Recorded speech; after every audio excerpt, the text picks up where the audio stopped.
টাক মাথা আছে, টাক মাথায় চুল আসা চালু হবে এই ঘরোয়া পদ্ধতিতে। আপনি ২১ দিনের মধ্যে দেখতে পারবেন আপনার টাক মাথাতে চুল গজানো চালু হয়ে যাবে। আপনাকে করতে হবে কি, ১০০ গ্রাম কালো সরিষা নিবেন। ১০০ গ্রাম কালো সরিষা নিয়ে সেটা হালকা কড়াইতে ভেজে নেবেন। ভেজে নেওয়ার পর সেটা পাউডার বানাবেন। যতটুকু করা যায় ভালো করে পাউডার করে নেবেন। তারপরে আপনাকে করতে হবে কি, তার সাথে মেশাবেন আপনি সরিষা তেল। ৫০ গ্রাম সরিষা তেল অ্যাড করবেন তার সাথে। সেই তেলটা আপনি চুলে লাগানো চালু করে দেন।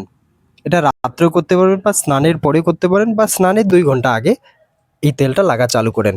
দেখবেন যে আপনার ২১ দিনের মধ্যে আপনার চুল গজানো চালু হবে। এটা বহু পরীক্ষিত, আপনারা ব্যবহার করলেই বুঝতে পারবেন।